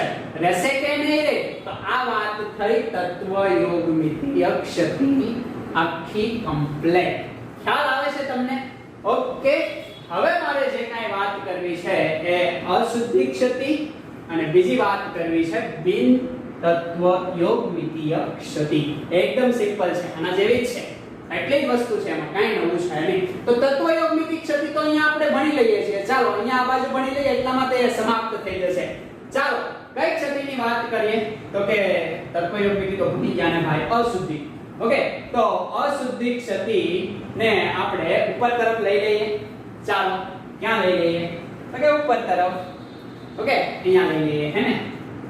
કે એક પ્રકાર આને થોડુંક અંદર લઈ લઈએ. આપણે થોડીક જગ્યાનું મેનેજમેન્ટ કરીએ. યસ અને યસ. કઈ ક્ષતિ? તો કે બિંદુ ક્ષતિ. ખ્યાલ આવે છે? અને આ બિંદુ ક્ષતિના પ્રકાર ખ્યાલ આવે છે? પહેલો પ્રકાર, બીજો પ્રકાર અને ત્રીજો પ્રકાર અહીંયા ઉપર. અશુદ્ધિ ક્ષતિ. ખ્યાલ આવી જાય કે ના ખ્યાલ આવી જાય? ઓકે. પહેલો પ્રકાર, બીજો પ્રકાર, ત્રીજો પ્રકાર. ઠીક છે? તો અશુદ્ધિ ક્ષતિની આપણે વાત કરીએ તો અહીંયા જનરલી કેવા પ્રકારની રચના બનશે? તો કે અહીંયા પણ મારે આયન દોરવા પડશે. યસ. દેખાય છે? બધાને દેખાય છે? દેખાતા જ હોય. એટલો ખતરનાક રેડ કલર છે ને આ. દેખાય છે. રેડી? ઓકે. હવે આમની અંદર કંઈક ભરવું તો પડશે ને આપણે. શું કરશું? દાખલા તરીકે આ જે સ્ફટિક છે NaCl નો છે. કોનો સ્ફટિક છે? NaCl નો. અને NaCl ની અંદર કેડમિયમ ક્લોરાઇડ ની અશુદ્ધિ છે. આવું છે અશુદ્ધિ. ઓલરેડી પહેલેથી છે, તમે ભેળવતા નથી. હા, એટલા માટે જ એમાં ક્ષતિ જોવા મળે કે NaCl મીઠાની અંદર જો કેડમિયમ ક્લોરાઇડ ની અશુદ્ધિ હોય તો આ ઘન પદાર્થ બની જાય આખો. ખ્યાલ આવે છે ને? ઓકે. તો અહીંયા બધે શું હશે? આ plus minus plus minus plus minus plus minus આ પ્રકારની રચના હશે ને? યસ. ઠીક છે? હવે અહીંયા શું થાય કે જે પ્લસ છે એ Na પ્લસ છે, માઈનસ છે એ Cl માઈનસ છે. ખ્યાલ આવે છે તમને? શું થશે? તો કે અહીંયા કેડમિયમ તો +2 હોય ને અને આ Cl માઈનસ હોય. તો કે સોડિયમની જગ્યાએ કોણ જમા રહેશે? તો કે કેડમિયમ. તો કે Cl ની જગ્યાએ તો Cl સમાય, પણ અહીંયા શું થાય કે આ બે સોડિયમ નીકળી જશે. કારણ કે બે પ્લસ જાય તો જ એક કેડમિયમ +2 આવે ને. તો એક જગ્યાએ તો કેડમિયમ +2 જમા થઈ ગયો. ખ્યાલ આવે છે? આ જગ્યા દેખાય છે તમને? ખાલી રહી. તો આને શું કહેવાય? તો કે ઘટક કણોમાં વિચલન, અને એ જ આપણી શું બની ગઈ? ક્ષતિ બની ગઈ. સમજ પડે છે? આવો હજી એક એક્ઝામ્પલ મારી પાસે છે. કયું? દાખલા તરીકે AgCl હોય. ઓકે. અને AgCl ની અંદર તમે કેડમિયમ ક્લોરાઇડ ઉમેરી શકો. ખ્યાલ આવે છે? અહીંયા આપણે ટ્રોન્સિયમ ક્લોરાઇડ તમારી બુકમાં આપ્યું છે નહીં. ખ્યાલ આવે છે? અહીંયા ટ્રોન્સિયમ ક્લોરાઇડ, તો અહીંયા પણ શું હશે? તો કે સીધી વાત છે ભાઈ, ટ્રોન્સિયમ ક્લોરાઇડ, એમનો ચાર્જ એ +2 છે, એમાં બીજું કંઈ નથી. ખ્યાલ આવે છે ને? AgCl નો જો આ સ્ફટિક હોય અને એમાં કેડમિયમ ક્લોરાઇડ ની શું હોય? અશુદ્ધિ, તો પણ કઈ ક્ષતિ જોવા મળે? અશુદ્ધિ ક્ષતિ જોવા મળે છે. આવડી જાય કે ના આવડી જાય? આપણને અશુદ્ધિ ક્ષતિ ખ્યાલ આવે છે? કઈ ક્ષતિ છે? તો કે અશુદ્ધિ ક્ષતિ. ઠીક છે, વ્યાખ્યા કેવી રીતના આપશો? તો કે સ્ફટિક લેટિસમાં અશુદ્ધિના કારણે ઓકે વિચલન જોવા મળે, અથવા તો સ્ફટિક લેટિસમાં હાજર અશુદ્ધિના કારણે જે ક્ષતિ જોવા મળે તેને અશુદ્ધ ક્ષતિ કહેવાય. વ્યાખ્યા તો એકદમ સિમ્પલ છે. અશુદ્ધિના કારણે જે ક્ષતિ જોવા મળે એને શું કહેવાય? અશુદ્ધિ ક્ષતિ. ઉદાહરણ તરીકે NaCl ના સ્ફટિક લેટિસની અંદર ટ્રોન્સિયમ ક્લોરાઇડની અશુદ્ધિ હોય છે, ત્યારે પ્રાપ્ત થતી ક્ષતિને અશુદ્ધિ ક્ષતિ કહેવાય છે. એવું જ બીજું એક્ઝામ્પલ છે AgCl, એમની અંદર કેડમિયમ ક્લોરાઇડ અને ટ્રોન્સિયમ ક્લોરાઇડ કહેવાય અને કેડમિયમ ક્લોરાઇડ કહેવાય, સેમ કામ કરશે. ઓકે, તમને એમ પૂછે કે અહીંયા ખાલી સ્થાન કેટલા? તો કે જેટલા ટ્રોન્સિયમ તમે એડ કરો છો એટલા તમારા સ્થાન કેટલા હોય? ખાલી. ખ્યાલ આવે છે? કારણ કે એક ટ્રોન્સિયમ બે સ્થાન ખાલી કરે, એક તો જગ્યા રોકી લઈને એક ખાલી રહ્યું, તો સમજ પડી ગઈ? ઓકે, એક ટ્રોન્સિયમ કેટલા Na+ ને દૂર કરે? 2. એક કેડમિયમ પ્લસ કેટલા Ag ને દૂર કરે? 2. એટલું ખબર પડે કે ન ખબર પડે? એટલું એકદમ સિમ્પલ થઈ જાય. ખ્યાલ આવી જાય કે ન ખ્યાલ આવી જાય? તો આ ઘટનાને તમે ધ્યાનમાં રાખશો. રાખશો કે નહીં રાખો? રાખવી જ પડશે. ઠીક છે? ઓકે, એટલે આ વસ્તુને તમારે ખાસ અહીંયા અન્ડરસ્ટેન્ડ કરવાની રહેશે. ઓકે, ઠીક છે? રેડી? તો આ આમનું એક્ઝામ્પલ થઈ ગયું. કેટલા ટ્રોન્સિયમ +2 હોય? તો કે Na+ ના અડધા. ખાલી જગ્યા કેટલી હોય? તો કે જેટલા ટ્રોન્સિયમ +2 હોય એટલી ખાલી જગ્યા. આવડી જાય કે ન આવડી જાય? આ આપણી અશુદ્ધિ ક્ષતિ. હવે બાકી રહી 3 નંબરની ક્ષતિ, એ છે બિન તત્વ યોગમિતીય ક્ષતિ. એ પહેલા એટલી વસ્તુ તમે છાપી નાખો, પછી આપણે ભણીએ બિન તત્વ યોગમિતીય ક્ષતિ. ચાલો, તો હવે આપણે વાત કરવી છે બિન તત્વ યોગમિતીય ક્ષતિ. તત્વ યોગમિતીય અને અશુદ્ધિની આપણે વાત કરી ગયા, બરાબર? હવે બિન તત્વ યોગમિતીય ક્ષતિની આપણે વાત કરવી છે. કોને કહેવાય બિન તત્વ યોગમિતીય ક્ષતિ? તો કે જેના ઘટક કણો નું તત્વ યોગમિતીય ગુણોત્તર કેવો હોય? તો કે બિન તત્વ યોગમિતીય. ખ્યાલ આવે છે? યાની કે સંરચના નિશ્ચિત અથવા ચોક્કસ હોય નહીં. 1:1, 1:2 જો એ પ્રકારની હોય તો એ પ્રકારની ન હોય. ઓકે, 1:0.9 થઈ જાય. ખ્યાલ આવે છે? 1:2.1 થઈ જાય. આવો જે ગુણોત્તર હોય તત્વ યોગમિતિનો એને શું કહેવાય? બિન તત્વ યોગમિતીય. કે તત્વ યોગમિતીય ગુણોત્તરમાં ન હોય ઘટક કણો, એને બિન તત્વ યોગમિતીય ક્ષતિ કહેવામાં આવે છે. તો વાત કરી દઈએ, અહીંયા બે પ્રકાર છે એના. એક તો ધાતુમાં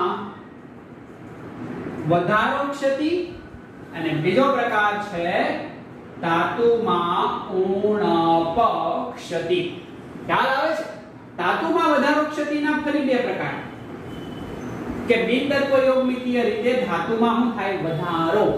ઓકે, તો એનાયન ના કારણે ધાતુમાં વધારો અને કેટાયન ના કારણે ધાતુમાં વધારો.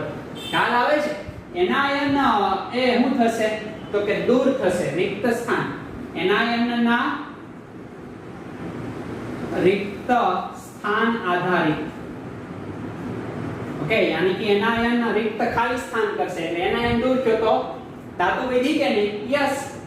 કેટાયન ના આંતરાલ્ય સ્થાન આધારિત. કેટાયન છે એ આંતરાલ્ય સ્થાનમાં વધારેમાં વધારે જમા થશે. ઓકે, એટલે કે જો અહીંયા તત્વ યોગમિતિ પ્રમાણ મિસ થાય છે, પ્લસ અને માઈનસ નું પ્રમાણ ચોક્કસ રહેતું નથી. ઓકે, તો આ છે ધાતુ વધારો ક્ષતિ. ખ્યાલ આવે છે? તો એનાયન રિક્ત સ્થાન આધારિત ધાતુમાં વધારો ક્ષતિનું એક્ઝામ્પલ હું અહીંયા તમને બેસ્ટ આપું. તો એના માટે ફરી એકવાર સ્ફટિક દોરવો પડશે. ચાલો આપણે દોરીએ સ્ફટિક. અહીંયા આપણે સમજીએ, બરાબર?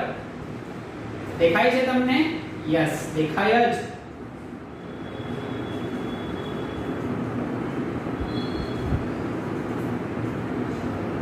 રેડી? ઓકે, શું થશે હવે? તો કે NaCl નો સ્ફટિક છે તો આ પ્લસ એ Na હશે બાકી Cl હશે માઈનસ હશે ઠીક છે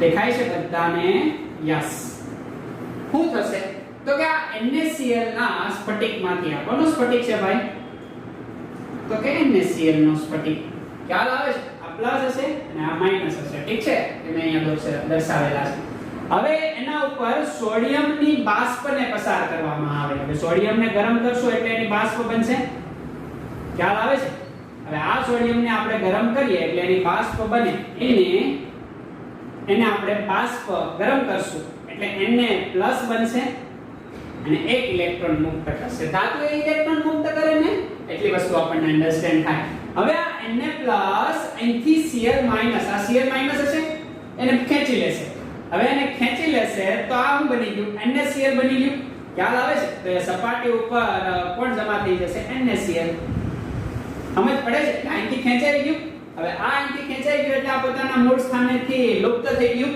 ઓકે અને આ જે ઇલેક્ટ્રોન છે એ અહીંયા બેસી જશે ખ્યાલ આવે છે ઇલેક્ટ્રોન આ છે આ નેગેટિવ ચાર્જ નથી હો ઇલેક્ટ્રોન અહીંયા બેસી ગયો અહીંથી Cl લુપ્ત થઈ ગયો તો જો Cl- તો NaN ના રિક્ત સ્થાનના કારણે હવે NaN નું સ્થાન કેવું થઈ ગયું રિક્ત ત્યાં આવ્યો કોણ ઇલેક્ટ્રોન અને આ સ્થાનને કહેવાય F કેન્દ્ર ઓકે ફરબેન્ઝર ટર કેન્દ્ર આવું નામ છે જર્મન નામ છે ફરબેન્ઝર ટર કેન્દ્ર ક્યારા સેન્ટર ફરબેન્ઝેન્ટર ઓકે એ રંગીન કેન્દ્ર તરીકે પણ ઓળખાય કોના કેન્દ્ર તરીકે રંગીન કેન્દ્ર તો F કેન્દ્ર એટલે શું તો કે ધાતુમાં વધારો ક્ષતિ NaN ના રિક્ત સ્થાન પર ઇલેક્ટ્રોન જમા થાય ત્યારે એને F કેન્દ્ર કહેવાય છે અથવા તો રંગીન કેન્દ્ર કહેવાય છે એ સ્ફટિકના રંગ માટે જવાબદાર છે રંગ માટે જવાબદાર છે ખ્યાલ આવે છે ને હવે પેલા NaCl સફેદ રંગનો હતો હવે આ ક્ષતિ જોવા મળી પછી કેવા રંગનો થઈ ગયો NaCl પીળા રંગનો ખ્યાલ આવે છે ઓકે કોનો વધારો થયો તો કે Cl- ઘટી ગયો એટલે આપોઆપ Na+ વધી ગયા ને તો Na+ ના વધારાના કારણે ઓકે ધાતુમાં વધારો થઈ ગયો જો હવે Na+ ચાર્જ વધી ગયો અને માઈનસ ચાર્જ ઘટી ગઈ કે નાના અહીંયા છે ને એ ઇલેક્ટ્રોન છે અને રંગીન કેન્દ્ર અથવા તો F કેન્દ્ર છે ખ્યાલ આવે ચાર્જ આરે એને કંઈ લેવા દેવા નથી આ પ્રકારની ઘટના બને એને કહેવાય છે શું તો કે NaN ના રિક્ત સ્થાનના કારણે ધાતુમાં વધારો ક્ષતિ કેમાં જોવા મળે છે NaCl માં આના પહેલા NaCl કઈ ક્ષતિમાં આવ્યો તો યસ કઈ ક્ષતિ વેરી ગુડ શોર્ટકી ક્ષતિ ખ્યાલ આવે છે ને યાદ રાખજો ઠીક છે આવડી જાય કે ના આવડી જાય હવે આપણે આગળ વાત કરવી છે કે આગળ વાત આપણે શું કરશું તો કે બીજા એક્ઝામ્પલ લઈએ આ એક એક્ઝામ્પલ તો થઈ ગયું ને દાખલા તરીકે એક્ઝામ્પલ હોય લિથિયમ ક્લોરાઇડ ખ્યાલ આવે છે તો આ લિથિયમ ક્લોરાઇડ નો રંગ કેવો થઈ જશે તો કે પિંક ઓકે પિંક ને તમે કેવો રંગ કહો છો યસ આછો ગુલાબી કોના કારણે તો કે લિથિયમ ના કારણે ખ્યાલ આવે છે આ ઉપરાંત બીજું એક્ઝામ્પલ આપણી પાસે છે કેલ્શિયમ એમાં પોટેશિયમ ના કારણે એમનો રંગ થઈ જાય છે કેવો રંગ થઈ જાય છે તો કે એ રંગ થઈ જાય છે જાંબુડી પર્પલ ખ્યાલ આવે છે એમાં આ પ્રકારની ક્ષતિના કારણે હોય છે શું કરવાનું સોડિયમની બાષ્પને પસાર કરશું સપાટી ઉપરથી એટલે Na+ એ Cl- ને ખેંચી લેશે એટલે NaN નું સ્થાન ખાલી થશે એ NaN ના સ્થાનમાં મુક્ત ઇલેક્ટ્રોન જમા થાય છે મુક્ત ઇલેક્ટ્રોન જ્યાં જમા થાય છે એને F કેન્દ્ર કહેવામાં આવે છે જેને રંગીન કેન્દ્ર વડે પણ દર્શાવવામાં આવે છે સ્ફટિક લેટિસમાં એ રંગ માટે જવાબદાર હોય છે અને અહીંયા તત્વયોગમિતિનું પ્રમાણ ચોક્કસ રહેતું નથી એટલે બિન તત્વયોગમિતીય ધાતુમાં વધારો ક્ષતિ કહેવામાં આવે છે આવડી જાય કે ન આવડી જાય આ ઉપરાંત લિથિયમ ક્લોરાઇડ નો રંગ ગુલાબી જોવા મળે છે કેલ્શિયમ નો રંગ જાંબુડિયો જોવા મળે છે કોના કારણે તો કે ધાતુમાં વધારો ક્ષતિના કારણે અને NaCl એ સફેદમાંથી કેવા રંગનો થઈ જાય છે તો કે પીળા રંગનો થઈ જાય છે ઠીક છે આવડી જાય કે ના આવડી જાય તો બધાને જ આવડી જાય ઓકે હવે મારે વાત કરવી છે કેટાયન ના આંતરાલ્ય સ્થાન આધારિત એમાં એકદમ સિમ્પલ પ્રક્રિયા છે શું તો કે ઝિંક ઓક્સાઇડ છે આ ઝિંક ઓક્સાઇડ ને ગરમ કરશું એટલે Zn+2 બનાવશે એ 2 ઇલેક્ટ્રોન મુક્ત કરશે અને અડધો મોલ ઓક્સિજન આપશે. આવું ન આવડે તમને? ઝિંક ઓક્સાઇડ ને ગરમ કરશો, શરૂઆતમાં એ ઠંડો હોય ત્યારે એનો રંગ કેવો છે? સફેદ છે. અને પછી એનો રંગ કેવો થઈ જાય? ભાઈ પીળો થઈ જાય. અને આ Zn+2 એ આંતરાલીય સ્થાનમાં જમા થાય. ઓકે, વધારાના Zn+2 એ આંતરાલીય સ્થાનની અંદર જમા થાય છે. એના કારણે એને કેટાયનના આંતરાલીય સ્થાન આધારિત ધાતુમાં વધારો ક્ષતિ કહેવામાં આવે છે. બસ એટલી વસ્તુ આપણે યાદ રાખવાની છે કે ફરીવાર જો એને ઠંડો પાડી દઈએ, ઓકે, ઠંડો પાડતા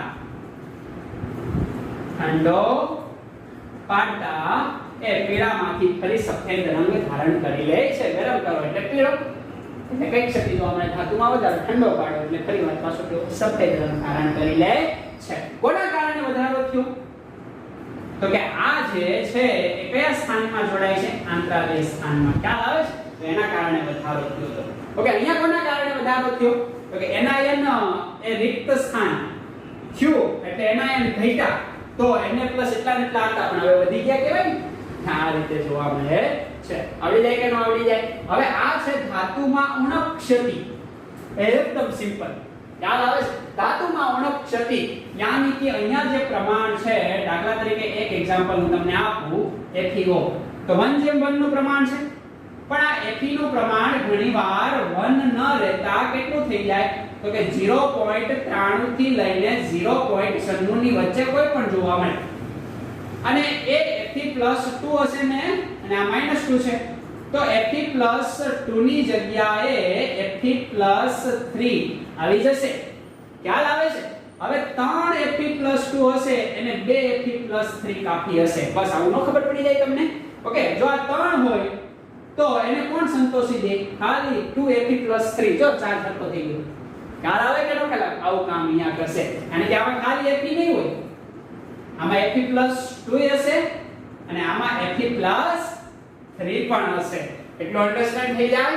ખ્યાલ આવે છે? બસ આવી ક્ષતિને શું કહેવાય? ધાતુમાં ઉણપ ક્ષતિ. અહીંયા ઉણપ થઈ 1 ની જગ્યાએ એનું પ્રમાણ કેટલું? દાખલા તરીકે 0.95 ઓ 0.95 જોવા મળ્યો Fe+2. ખ્યાલ આવે છે? હોવું જોઈએ 1 ને 100% હોવું જોઈએ, એની જગ્યાએ 95% જોવા મળ્યું. ઘણીવાર આવું જોવા મળે. Fe 0.94 ઓ. ખ્યાલ આવે છે? તમને એક્ઝામ્પલ છે. આવડી જાય કે ન આવડી જાય?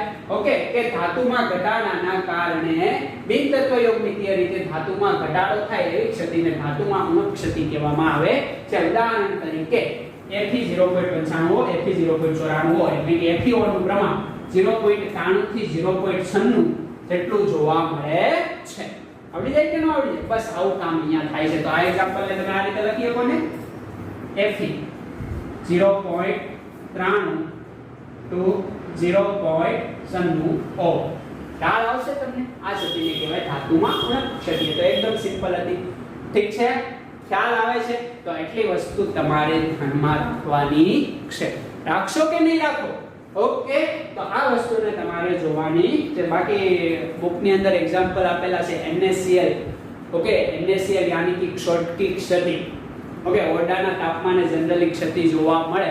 ઓકે, 0 કેલ્વિન તાપમાને ક્ષતિ જોવા ન મળે. તમને એમ પ્રશ્ન પૂછે કે 0 કેલ્વિન તાપમાને સ્ફટિક લેટિસમાં પ્રાપ્ત થતી ક્ષતિ જણાવો. એક પણ નહીં. 0 કેલ્વિન તાપમાન યાદ છે ને? Chapter number 5. એકદમ એવું તાપમાન કે જેવું છે જ નહીં. એટલે ઘન પદાર્થ જ નથી, એટલે એની ક્ષતિ હોય જ નહીં. આદર્શ ઘન પદાર્થ વિચારી શકાય. ખ્યાલ આવે? એમાં ક્ષતિ હોય નહીં. બાકી બધા જ ઘન પદાર્થની અંદર રૂમ ટેમ્પરેચરે ક્ષતિ જોવા મળે અને મળે છે. ખ્યાલ આવે છે? તો આ વસ્તુ તમારે ધ્યાનમાં રાખવાની છે કે 0 કેલ્વિન તાપમાને કોઈ પણ ઘન પદાર્થ કે એમાં ક્ષતિ હોય તો કે ન હોય. રૂમ ટેમ્પરેચર હોય. ખ્યાલ આવે છે? એટલે એ વસ્તુ એક ધ્યાન રાખજો. ઓકે, અને NaCl ના ક્ષતિ, NaCl ના સ્ફટિકની અંદર 1 સેન્ટીમીટર ક્યુબ જો સ્ફટિક હોય તો એની અંદર કેટલી શોર્ટકી ક્ષતિ જોવા મળે? તો કે 10⁶ જેટલી. ખ્યાલ આવે છે? એટલે એ તમે યાદ રાખજો. ડેટા આપ્યો છે બુકમાં, એ પ્રમાણે તમારે જોવાનું. બીજું કાંઈ એમાં છે નહીં. તો અહીંયા આપણે ક્ષતિ કેવી કરી? ખતમ. આવડી જાય કે ન આવડી જાય? મોસ્ટ ઇમ્પોર્ટન્ટ પ્રશ્ન છે. વારંવાર પ્રશ્ન અહીંથી પૂછાય છે, એટલે તમે આને A to Z કમ્પ્લીટ કરજો. બહુ સિમ્પલ છે. ખ્યાલ આવે છે? થોડું વિચારવાનું છે.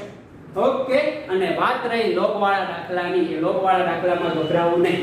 ન ખબર પડે તો કઈ વાંધો નહીં, 2-3 વાર જોવાની ટ્રાય કરવી, તોય ન ખબર પડે તો ફરી વાર આપણે શીખશું. ખ્યાલ આવે છે? એના સિવાયનું બધું જ ઓકે, કમ્પ્લીટ, ગુડ. સાપી દો. હા, પેલું તો આપણું બાકી રહી ગયું. કયું બાકી રહી ગયું? તો વાંચતા રહો, લખતા રહો, મજા કરતા રહો. અને હવે આપણે મળશું નેક્સ્ટ લેક્ચરની અંદર. અને હા, હેલ્ધી પણ રહો. ઠીક છે? ઓકે.